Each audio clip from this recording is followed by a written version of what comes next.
untuk kita bersama memuji Dia, memuliakan Dia, dan mendengarkan firman-Nya. Dan kiranya kita yang ada pada saat ini menjawab panggilan beribadah dari Tuhan tersebut.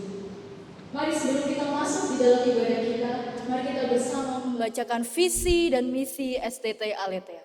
Visi: menjadi lembaga pendidikan tinggi gerejawi yang memperlengkapi para pemimpin gereja untuk berteologi reform secara kritis, berkemampuan mengembalakan dan berkarakter serupa Kristus. Misi: menumbuhkan pemikiran kritis dalam berteologi reform. 2. Mengembangkan kemampuan pengembalaan melalui pendidikan kepemimpinan hamba, servant leadership. 3. Membentuk karakter serupa Kristus melalui pemuridan. Bersorak-sorailah bagi Allah, hai seluruh bumi. Mazmurkanlah kemuliaan namanya, memuliakanlah Dia dengan puji-pujian. Seluruh bumi sujud menyembah kepadamu dan bermazmur bagimu. Mazmurkanlah namamu. Mari kita bersyukur atas kasih Tuhan pada setiap hari dan khususnya pada pagi hari ini. Mari kita tinggikan Dia, kita muliakan Dia, Raja atas segala raja. Be exalted, may I stand.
Pertolongan kita adalah datangnya dari Tuhan yang menjadikan langit dan bumi.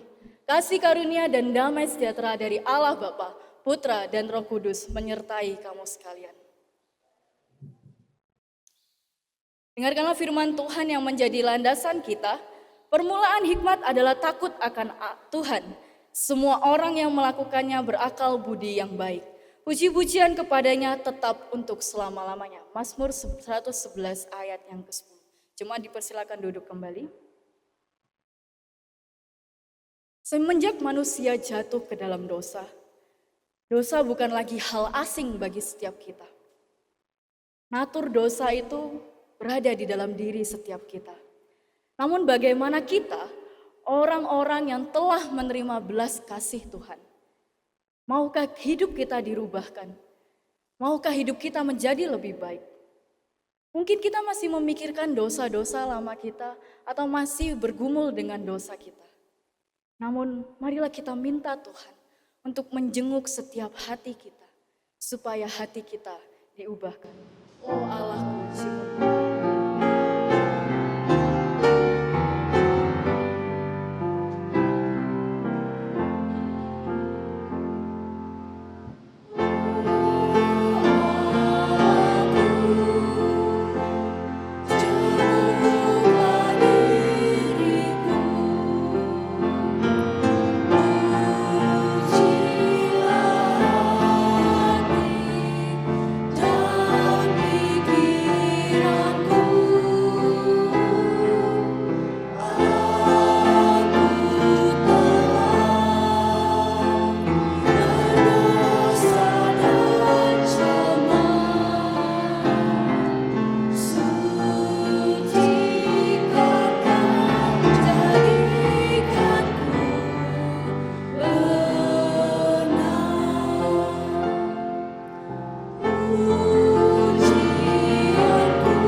Kesempatan bagi jemaat sekalian untuk datang ke hadirat Tuhan secara pribadi, mengakui dosa di hadapan Tuhan.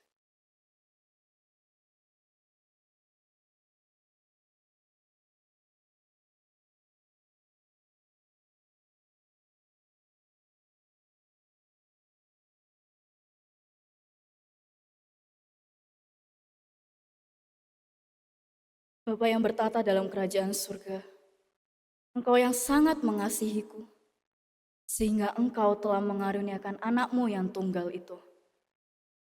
Dan karena Dia, aku percaya kepadanya, dan aku tidak binasa, melainkan beroleh hidup yang kekal.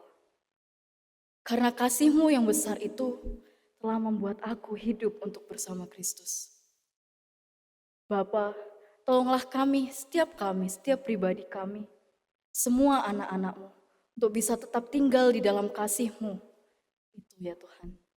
Dalam nama Yesus kami sudah berdoa dan mengucap syukur. Amin. Dengarkanlah berita anugerah yang terambil di dalam 1 Korintus 1 ayat yang ke-30. Tetapi oleh Dia kamu berada dalam Kristus, yang oleh Allah telah menjadi hikmat bagi kita. Ia membenarkan dan menguduskan dan menebus kita. Jemaat dipersilakan untuk bangkit berdiri. Dengarkanlah juga petunjuk hidup baru yang terambil di dalam Amsal 2 ayat yang keempat sampai kelima. Jikalau engkau mencarinya seperti perak dan mengejarnya seperti mengejar harta terpendam, maka engkau akan memperoleh pengertian tentang takut akan Tuhan dan mendapatkan pengenalan akan Allah. Jemaat dipersilakan duduk kembali. Sebagai orang yang telah ditebus dan telah menjadi anak-anak Allah, hendaklah setiap kita rindu akan kebenaran firman-Nya. Hendaklah setiap kita ingin hidup selaras dengan apa yang Tuhan mau di dalam kehidupan kita. Dan rindu untuk dibentuk menjadi serupa Kristus di dalam kehidupan setiap kita. Mari kita pujikan Speak O Lord.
Mari kita berdoa.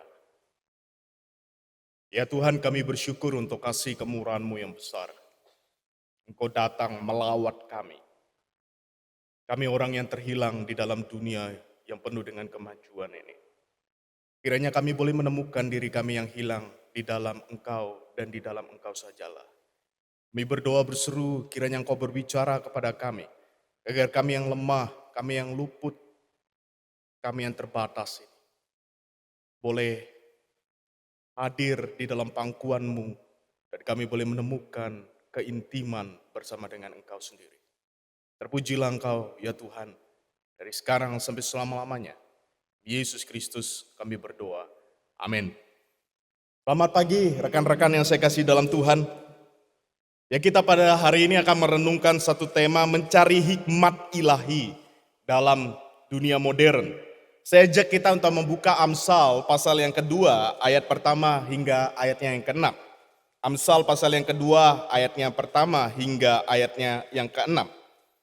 Jika sudah menemukannya, kita akan menyimak di dalam Alkitab masing-masing dan saya akan membacakan untuk kita sekalian. Hai anakku, jikalau engkau menerima perkataanku dan menyimpan perintahku dalam hatimu, sehingga telingamu memperhatikan hikmat dan hatimu condong kepada kepandaian. Iya, jikalau engkau berseru kepada pengertian dan bersuara memohon kepandaian.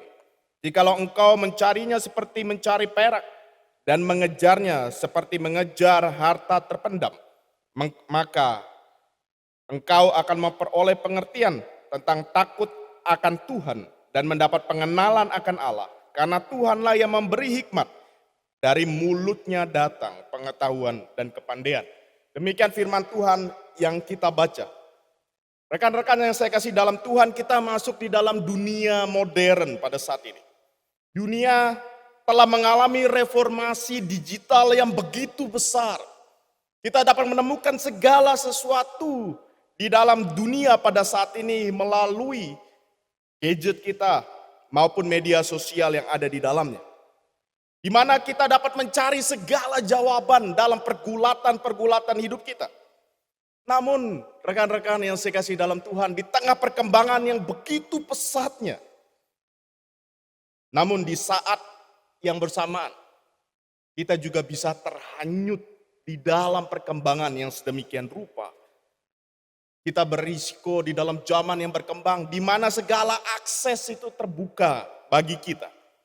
Karena dunia digital pada saat ini secara tidak langsung membentuk kita dalam segala aspek.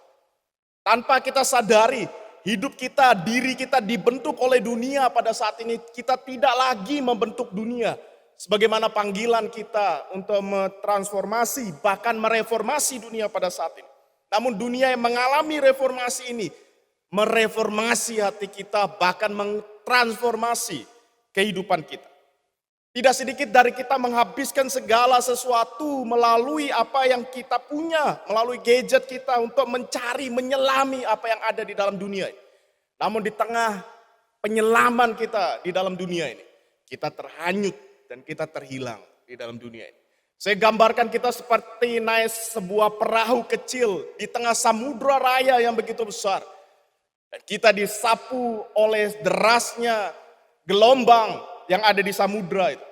Sehingga kita terkoyak sana, terkoyak sini. Dan kita tidak lagi dapat menemukan diri kita yang berada di atas kapal tersebut. Dunia digital pada saat ini membentuk segala cara berpikir kita. Perilaku kita, interaksi kita, tanpa kita sadari rekan-rekan yang saya kasih dalam Tuhan. Kita juga kehilangan jati diri dan nilai-nilai yang kita anut pada saat ini. Rekan-rekan bisa lihat di dalam diri masing-masing. Rekan-rekan, apa yang dicari ketika rekan-rekan bangun pada pagi hari? Saya yakin dan saya yakin-yakin ya, yang kita cari pertama kali itu adalah handphone kita masing-masing. Itu adalah bentuk luaran bahwa kita sedang dibentuk cara berpikir. Bahkan perilaku dan interaksi kita dengan sebuah zaman di mana reformasi digital itu begitu berkembang di dalam. Dan kita tanpa sadar, kita kehilangan diri kita di tengah reformasi zaman pada saat ini. Dan kita asik di dalam dunia itu dan kita kehilangan realitas kehidupan kita pada saat ini. Bahkan diri kita dibentuk oleh apa yang kita sedang nikmati. Kita merasa diri kita ada. Kita merasa realitas kita ini nyata. Bukan didasari oleh realitas fisik kita. Namun realitas yang ada di dalam dunia digital itu, kalau kita tidak sentuh dia, kita merasa kita tidak sedang ada di dalam dunia ini. Dan ini adalah sesuatu yang berbahaya bagi kita, rekan-rekan sekalian. Tidak sedikit dari kita itu sangat kecanduan terhadap dunia itu. Bahkan tidak sedikit dari kita juga terbentuk segala aspek kehidupan kita melalui itu. Dan itu sangat juga nampak ketika komen-komen yang ada di dalam dunia digital kita. Kita bisa temukan diri kita ada di sana, kita seolah-olah nyaman berinteraksi dengan dunia tersebut. Meskipun kita terhubung dengan segala sesuatu yang begitu berkembang di dalam dunia virtual itu. Tidak sedikit dari kita juga merasa terasing di dalam. Rekan-rekan saya tanya kalau rekan-rekan sedang memposting sesuatu dalam media sosial dan tidak ada yang komen, tidak ada yang likes, tidak ada yang berikan sesuatu kepada postingan rekan-rekan, apa yang dirasakan? Pasti merasa kita ini, waduh ada apa? Ada kegelisahan di dalam diri kita, itu adalah bentuk luaran sebenarnya dari pergulatan kita di dalam zaman ini. Bahkan bagi kita kalau kita tidak posting sesuatu, eksistensi diri kita itu terasa tidak nyata di dalam. Ini adalah pergulatan kita sudah masuk dalam reformasi digital. Namun pada saat yang bersamaan kita juga bisa mengalami yang namanya keterasingan dan keterhilangan di tengah dunia yang begitu maraknya, yang begitu berkembangnya. Sehingga panggilan kembali kepada kita untuk melihat kitab Amsal pasal yang kedua. Di mana yang kita sudah baca tadi. Untuk mengajak kita melihat kembali bahwa hikmat itu diperlukan di dalam segala sesuatu yang telah berkembang pada saat ini. Kita bisa mudah menemukan segala ilmu pengetahuan. Kita bisa menemukan segala jawaban dengan teknologi. Namun kita juga bisa kehilangan siapa kita di dalam dunia ini jikalau kita tidak dituntun di dalam hikmat itu. Dalam ayat 1 sampai 4 yang kita baca dalam tulisan Amsal ini, itu mengingatkan kita seruan hikmat dengan hati yang tulus digambarkan oleh penulis Amsal. Kenapa dikatakan panggilan itu kembali perlu didengungkan di dalam hati kita? Karena bisa jadi hati kita saat ini sedang tidak diletakkan kepada dasar yang benar. Hati kita sedang dikoyakkan oleh segala sesuatu yang kita anggap benar. Yang kita anggap segala itu adalah pengetahuan yang baik. Namun sesuatu yang baik belum tentu adalah sesuatu yang benar di dalam hidup kita. Teks ini dimulai dari ayat pertama, seruan untuk mencari hikmat dengan sebuah ungkapan, hai anakku, jikalau engkau menerima perkataan dan menyimpan perintahku dalam hatimu, sehingga telingamu memperhatikan hikmat dan engkau mencenderungkan hatimu kepada kepandaian. Di sini kita diajarkan bahwa dunia pada saat ini mengalami reformasi dan kita cenderung senang mencari segala sesuatu di dalam dunia. Namun ketika kita ditanya, dihantarkan untuk mencari hikmat yang sejati itu, kadang kita enggan mencarinya. Namun penulis hikmat ini dalam Amsal mengingatkan kita, hikmat tidak ditemukan secara kebetulan. Hikmat itu tidak didapatkan dengan sesuatu yang datang dengan sendirinya. Namun penulis Amsal mengajak kita, hikmat itu ditemukan dengan adanya kerinduan dari kita untuk mencari, untuk mendalami, seperti gambaran dari ayat ketiga, ayat keempat, yaitu seperti harta yang berharga di sana. Dan kita bisa melihat di sana digambarkan Amsal mengajak kepada kita untuk mencari hikmat seperti mencari perak.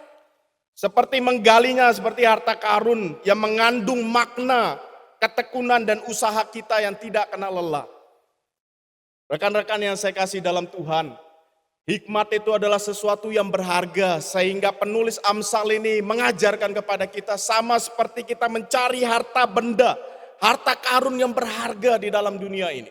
Itu adalah dasar kenapa kita harus memiliki kerinduan untuk mencari hikmat itu. Dan dikatakan di dalam ayat yang keempat, kita tidak kenal lelah di sana. Ada ketekunan yang mendalam dalam diri kita mencari hikmat itu. Di tengah dunia ini kita bisa terpuai dan kita bisa mencari segala sesuatu. Ketika kita sedang asik bermain di dalam media sosial, kita bisa saja mencari, searching segala sesuatu untuk memuaskan kita. Bertanya, mencari jawaban di balik interaksi kita dengan dunia sosial itu. Namun di sini juga diajarkan kepada kita oleh penulis Amsal. Sama seperti hal itu, bahkan lebih daripada kerinduan mencari segala sesuatu yang ada di dalam dunia digital itu. Kita juga dipanggil untuk punya kerinduan, mencari hikmat itu dengan sebuah ketekunan, komitmen yang besar. Karena itu adalah sesuatu yang berharga. Jikalau kita menganggap bahwa hikmat itu adalah sesuatu yang berharga, tentunya kita mau dan rindu mencarinya dengan segala sesuatu dalam hidup kita.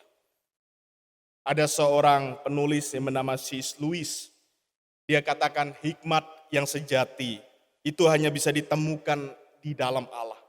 Karena dialah sumber segala kebenaran dan pengertian. Rekan-rekan, dalam statement ini kita diingatkan bahwa kenapa hikmat itu begitu berharganya. Karena hikmat ini dikatakan sumber segala kebenaran dan pengertian. Kita bisa menemukan segala jawaban di dalam dunia pada saat ini. Namun jawaban itu belum tentu membawa kita kepada kebenaran dan pengertian yang mendalam. Dan itulah yang digambarkan Amsal, bahwa itu adalah harta benda yang berharga. Sehingga panggilan dalam hati kita untuk punya kerinduan, mencari, menemukan harta itu. Dan disitulah kita bisa menemukan adanya pengertian yang luar biasa. Rekan-rekan pernah membayangkan jikalau tidak ada dasar, tidak ada pegangan dalam dunia pada saat ini. Kita bisa mencari jawaban dalam segala sesuatu. Namun tidak semua jawaban yang kita temukan adalah kebenaran yang dapat memuaskan diri kita, yang dapat menjadi dasar kehidupan kita. Sebagaimana juga Martin Luther mengatakan, dalam pencarian kita akan hikmat, kita harus terus berpegang pada firman Tuhan, karena di dalamnya terdapat kekayaan yang tak terhingga, yang menuntun kita kepada Kristus. Sebagaimana juga Karl Barth mengatakan, pusat atau puncak dari firman itu adalah Kristus itu sendiri. Jikalau kita tidak menemukan Kristus di dalam hidup kita, maka sia-sialah segala kepandaian, segala hal yang kita bisa temukan di dalam dunia ini. Karena pada saat yang bersamaan kita kehilangan pegangan dasar di dalam kehidupan ini. Kita bisa dibentuk oleh dunia ini sedemikian rupa, tapi kita tidak menemukan kembali esensi hidup kita. Siapa diri kita dan bagaimana seharusnya kita hidup di dalam dunia ini. Bahkan dunia ini sedang memperbudak segala sesuatu baik pikiran, kehendak kita. Dan tanpa kita pikirkan dan tanpa kita sadari rekan-rekan, kita bisa jadi terjebak dan diperbudak oleh yang namanya dunia pada saat ini.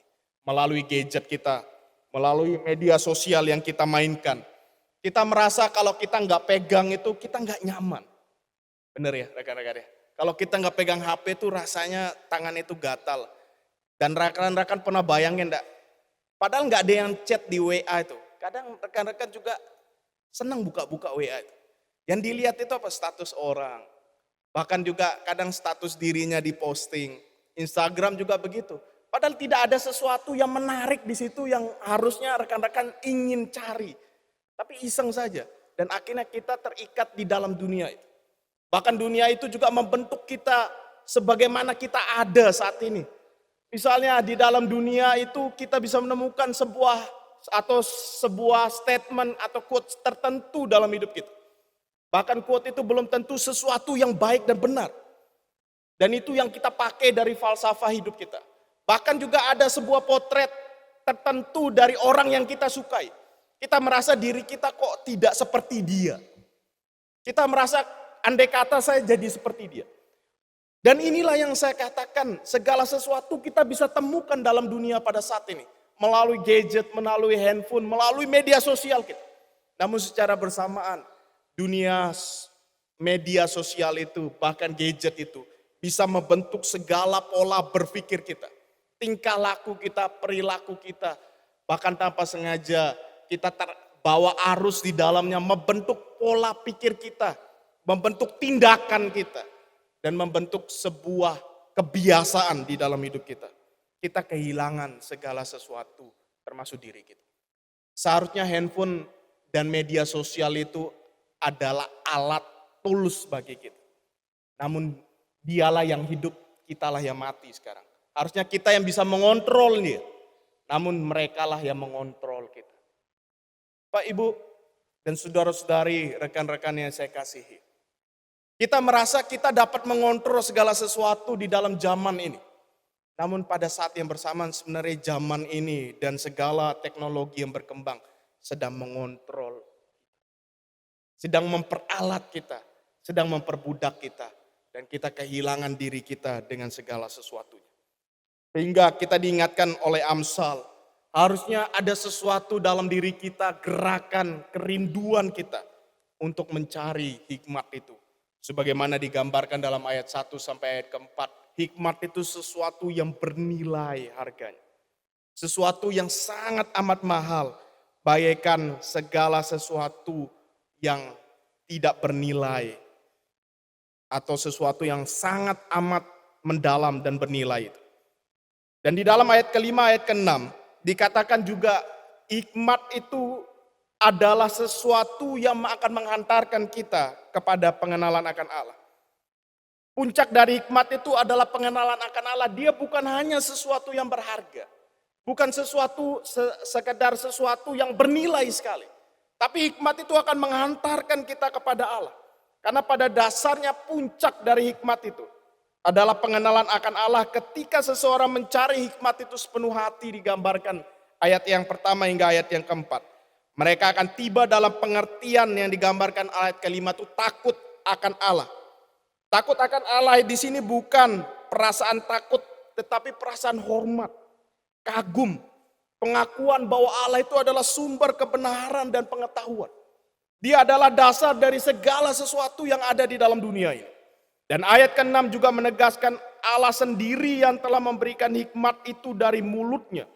Dan di dalam itulah datang kebijaksanaan, pengenalan Dia yang akan datang kepada hidup kita.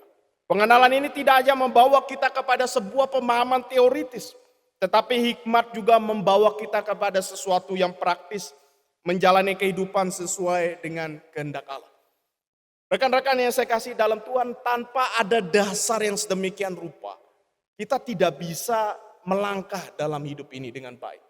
Kita tidak bisa mengarungi dunia yang penuh dengan segala lika-liku pelak-peliknya ini. Kita membutuhkan hikmat itu. Karena pada dasarnya hikmat itu akan mengarahkan kita kepada Allah. Dan disitulah letak di mana kita akan menemukan diri kita. Sebagaimana John Calvin katakan di sana. Hikmat yang sejati itu terdiri dari dua hal, dia katakan. Yang pertama, pengenalan akan Allah dan pengenalan akan diri. Jikalau kita tidak menemukan hikmat itu, yang adalah Allah itu sendiri yang datang kepada kita di dalam Yesus Kristus. Dia adalah kebenaran yang sejati tentang Allah itu. Kita tidak akan bisa mengenal diri kita.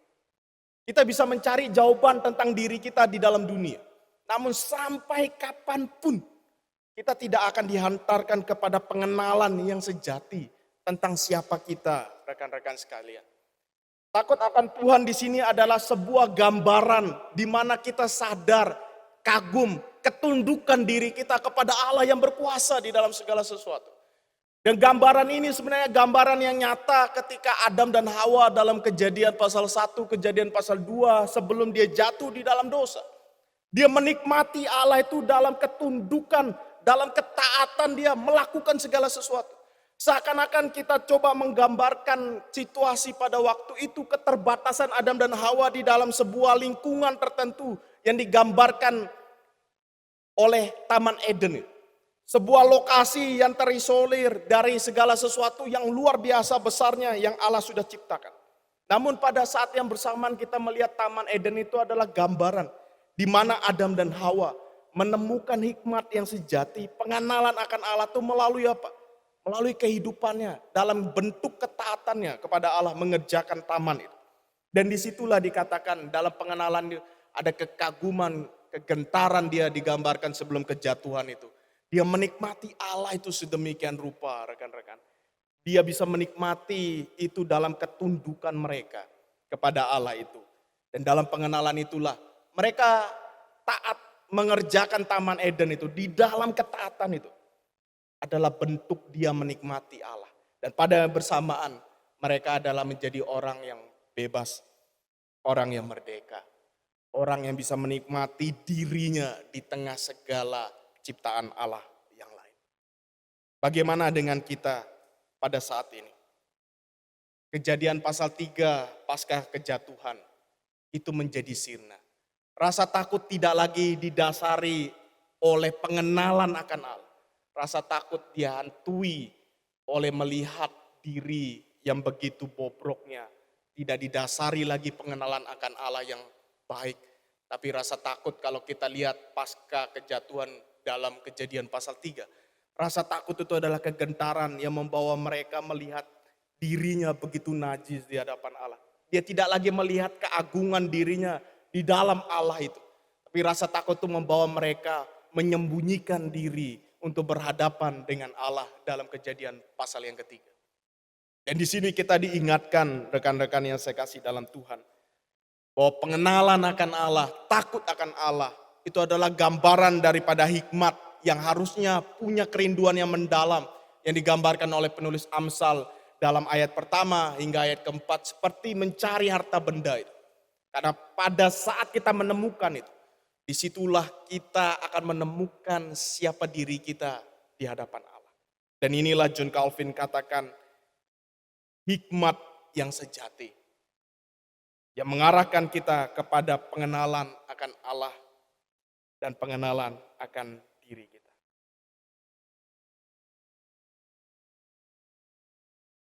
Apa panggilan kita ketika kita mengetahui itu semua? Dalam zaman reformasi digital, bahkan semangat reformasi pada bulan ini, kita dipanggil rekan-rekan untuk memperbarui pikiran tindakan kita dengan hikmat Allah. Ini bukanlah tugas yang mudah bagi setiap kita.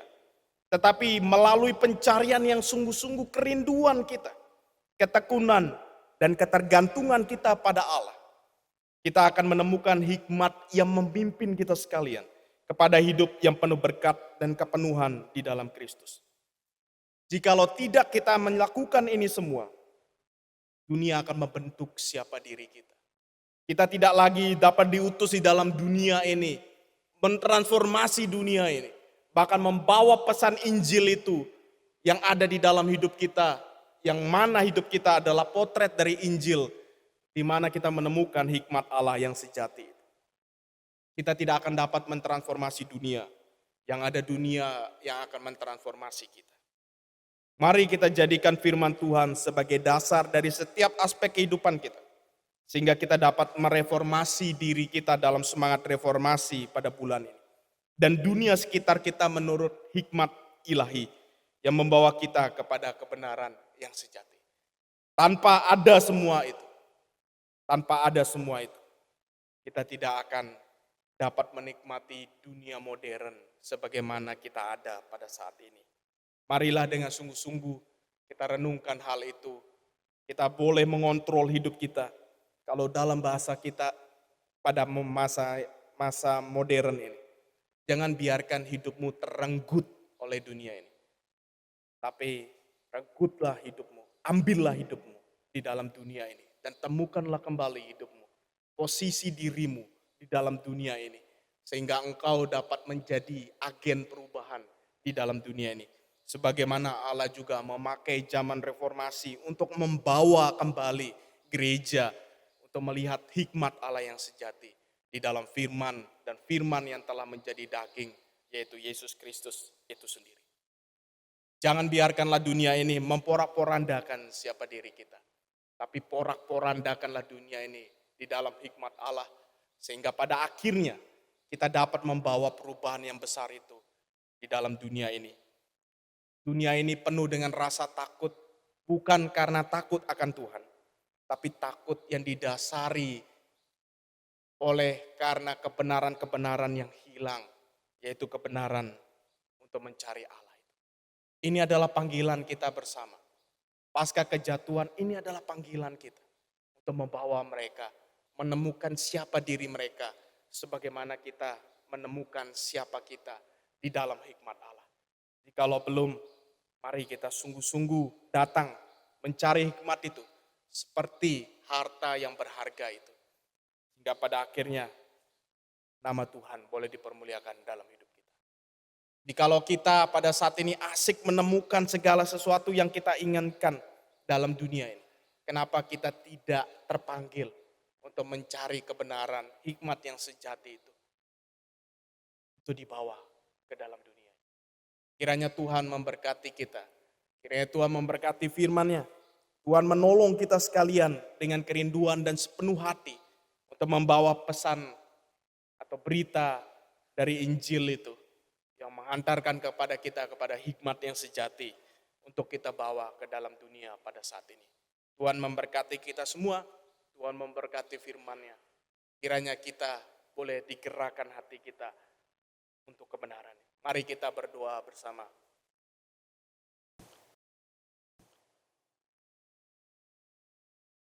Tuhan, terima kasih untuk kebenaran firman-Mu. Kami bersyukur kami boleh belajar tentang hikmat yang sejati di tengah dunia modern. Kami tahu kami semua terbatas, ya Tuhan. Berkati kami semua agar kami tidak terluput dan tidak terhilang di tengah dunia ini. Agar kami boleh kembali menemukan siapa kami, siapa diri kami di dalam dunia pada saat ini. Kami berdoa, kami berseru menyerahkan segala sesuatunya dalam tangan dan kemurahan Allah. Kiranya Allah boleh menolong kami, memberkati kami semua dan berbicara kepada kami. Kami serahkan perenungan kami bersama dalam tangan dan kemurahan-Mu. Terpujilah Engkau. Demi Yesus Kristus kami berdoa. Amin.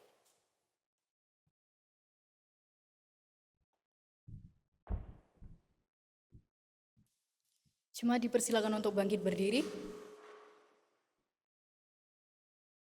Bersama dengan orang percaya di segala tempat dan segala zaman, marilah kita bersama mengikrarkan pengakuan iman rasuli yang berbunyi demikian.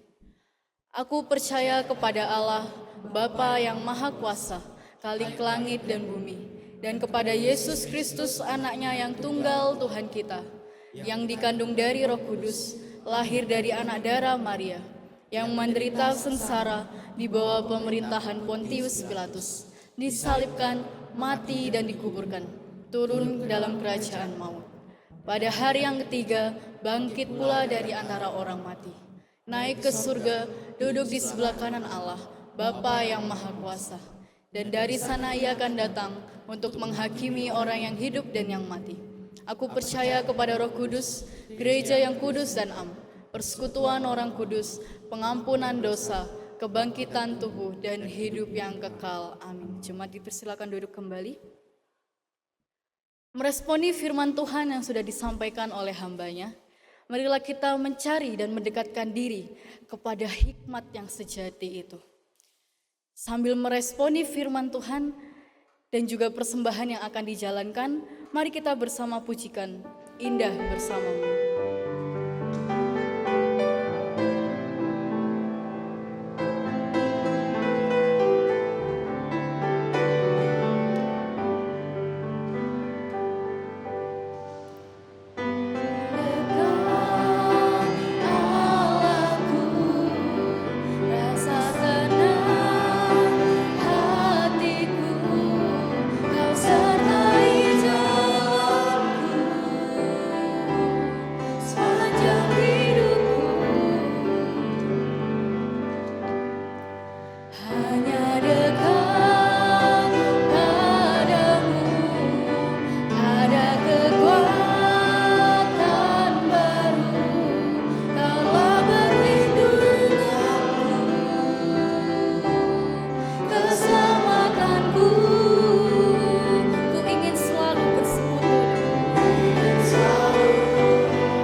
Kita akan bersyafaat, mari kita satu di dalam doa.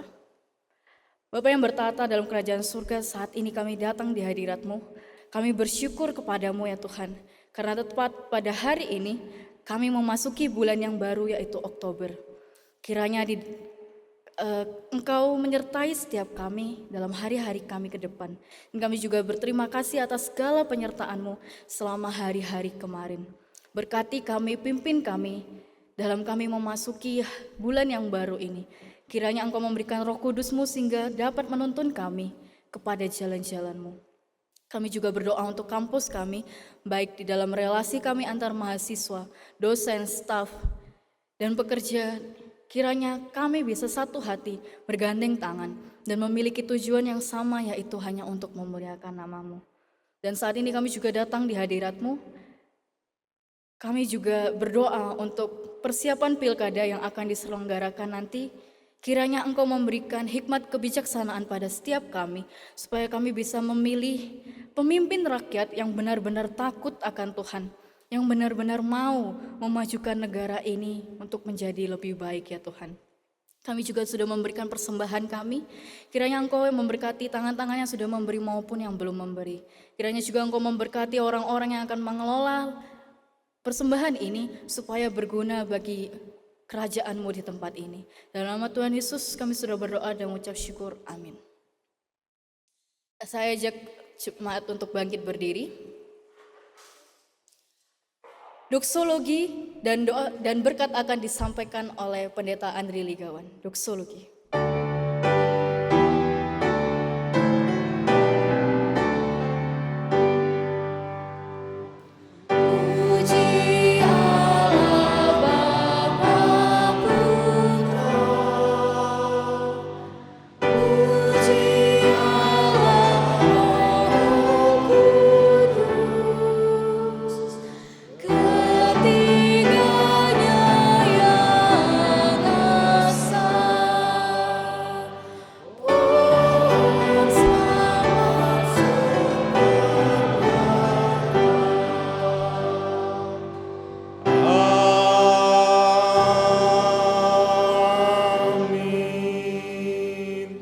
Rekan-rekan yang saya kasih dalam Tuhan, arahkanlah hatimu dan terimalah berkat-Nya.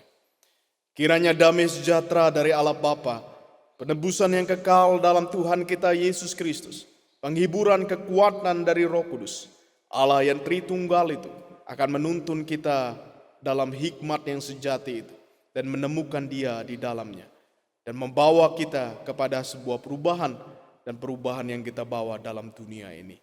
Memberkati engkau dari sekarang sampai selama-lamanya. Amin.